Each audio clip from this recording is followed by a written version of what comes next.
Failure to communicate by the retirement coach. Remember that classic line from the movie, Cool Hand Luke? Paul Newman says to the prison guard, "What we have here is a failure to communicate." I don't know if it's primarily due to our prolonged social deprivation with the myriad variations of COVID-19 or mere political polarization, but I have noted a propensity of failure to communicate. And people employ nasty four-letter words lately to express their charged emotions. We are quick to take umbrage, quick to lash out. Sadly, we seem to have lost the old-fashioned, sophisticated response, a verbal insult that leaves a grammatical mark and gives license to impunity with wit. Winston Churchill had a fair share of success in this delicate matter. Speaking of a political adversary, he once said, "He has all the virtues I dislike and none of the vices I admire." Isn't that a gracious way to denigrate an opponent rather than employing an expletive that detracts from your own character?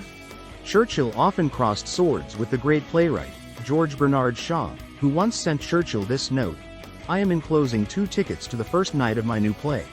Bring a friend, if you have one." Winston Churchill promptly replied, "Cannot possibly attend the first night, will attend second, if there is one." Brilliant when 2 wordsmiths go at it, don't you think? Another classic exchange took place between Churchill and Lady Astor. She said, "If you were my husband I'd give you poison." He calmly replied, "If you were my wife, I'd drink it." Humorist Mark Twain, a.k.a. Samuel Clemens, whose novels include The Adventures of Tom Sawyer, and its sequel, Adventures of Huckleberry Finn, also had a way with words. When asked about someone recently deceased, Twain responded, "I didn't attend the funeral, but I sent a nice letter saying I approved of it." To another, he commented, "Why do you sit there looking like an envelope without any address on it?" His advice to children is, always respect your superiors, if you have any. Some would take heart with this quote: "Patriotism is supporting your country all the time, and your government when it deserves it."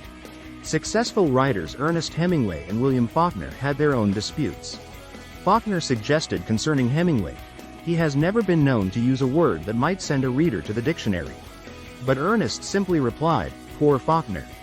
Does he really think big emotions come from big words?" The terseness of Hemingway's response added fuel to the fire. Oscar Wilde was a classic artist of the dainty diatribe. Of one acquaintance, he disclosed, "He has no enemies, but is intensely disliked by his friends." Ouch. Of another, he opined, "Some cause happiness wherever they go, others, whenever they go."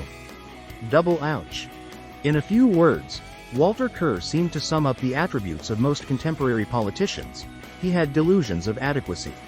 About Richard Nixon, Robert L. Truesdell said, "He inherited some good instincts from his Quaker forebears, but by diligent hard work, he overcame them." Abraham Lincoln sniped, "He can compress the most words into the smallest idea of any man I know." Isn't that a lovely put down? Clarence Darrow suggested, "I have never killed a man, but I have read many obituaries with great pleasure." And in keeping with the mortality theme, Irvin S. Cobb said, "I've just learned about his illness. Let's hope it's nothing trivial." Moses Hadas once acknowledged an author in this manner: "Thank you for sending me a copy of your book. I'll waste no time reading it," while Billy Wilder exclaimed, "He has Van Gogh's ear for music," to express his unique appreciation. Stephen Bishop performed Muhammad Ali's rope-a-dope boxing tactics with, "I feel so miserable without you. It's almost like having you here," and Samuel Johnson suggested, "He is not only dull himself, he is the cause of dullness in others." These gems are so much better than the 4-letter expletive. They simply require a little panache. John Bright might be extolling the virtues of many with, "He is a self-made man and worships his creator." I vividly recall a friend telling me long ago that figures lie and liars figure. But Andrew Lang employed a wonderful metaphor. He uses statistics as a drunken man uses lampposts, for support rather than illumination. Saluting his hosts as he left a social occasion, Groucho Marx stated, "I've had a perfectly wonderful evening. But I'm afraid this wasn't it." Another ouch. Paul Keating suggested, "He is simply a shiver looking for a spine to run up." That's getting nasty as is Forrest Tucker with, "He loves nature in spite of what it did to him." And Mae West's, "His mother should have thrown him away and kept the stork." Thomas Brackett Reed was gloomily negative with, "They never open their mouths without subtracting from the sum of human knowledge." But Jack E. Leonard was much more optimistic with, "There's nothing wrong with you that reincarnation won't cure." Of course, there are humorous seniors quotes such as, "I don't need anti-aging cream. I need anti-gravity cream. Growing old is like being increasingly penalized for a crime you haven't committed. Shoot for the moon. If you miss, you will die in space, which is cool. Never put off till tomorrow what you can do the day after tomorrow just as well. There it is, friends. As Bing Crosby's old song goes, you've got to accentuate the positive, eliminate the negative, latch on to the affirmative, don't mess with Mr. In Between. Aging with Humor by The Retirement Coach is a YouTube video channel that takes a light look at life for the plus 50 set.